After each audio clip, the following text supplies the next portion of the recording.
Central Illinois is the CI in CI Living. We're getting closer to the start of Christie Clinic, Illinois race weekend. Runners are making each training session count. Here with ways to keep you safe while training, Dr. Lisa Hobbs with Christie Clinic Department of Foot and Ankle Surgery joins us.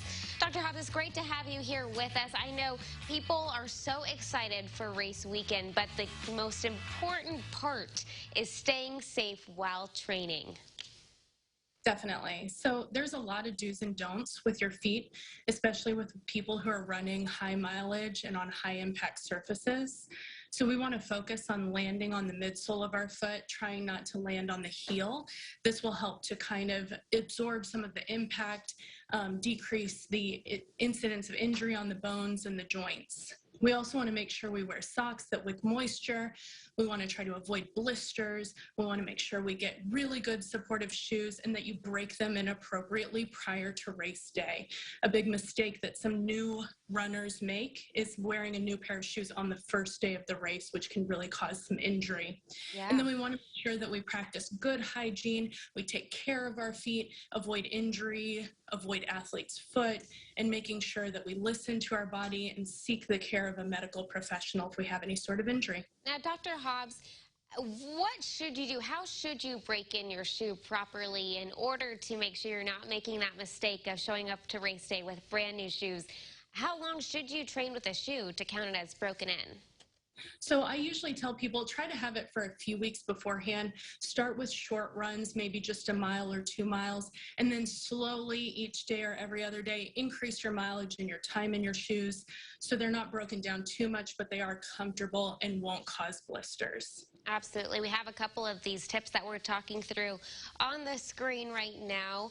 Another really important aspect of training, and I ran my first marathon last year, and I'm telling you, I feel like I did everything wrong, but it is amazing looking back and thinking of all the ways that you can improve. Listening to your body is way harder than you'd ever think because you think, I got to get this training run in, but at the same time, this really hurts. At what point, how do you know when to listen to your body and when to keep going, you know?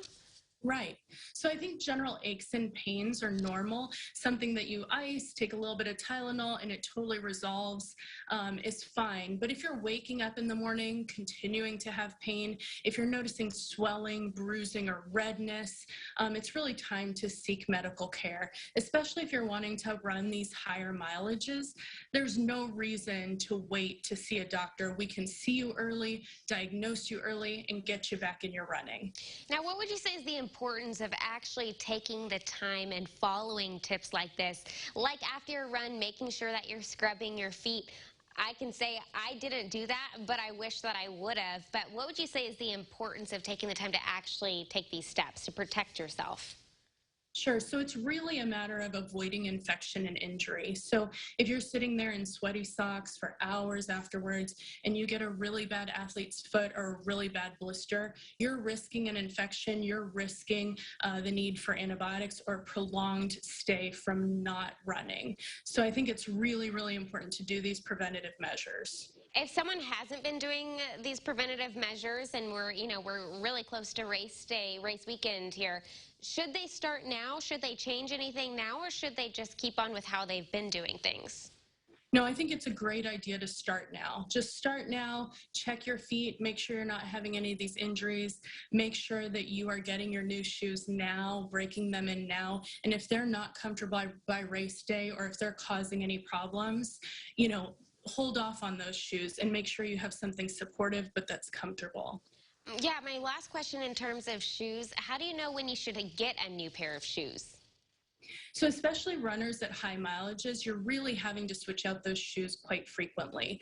So we have some tests that we do on shoes, making sure that they're not too flexible in the sole, making sure that they're not broken down, not wobbly. And then in general, you can bring them into your podiatrist if you have a checkup, or you can take them to your running store and have them look at them when you're looking at new shoes.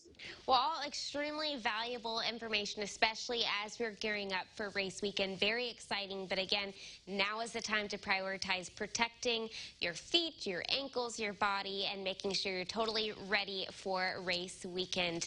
We'll connect you with all you need to know at CILiving.tv, and we appreciate Christie Clinic for sponsoring today's segment.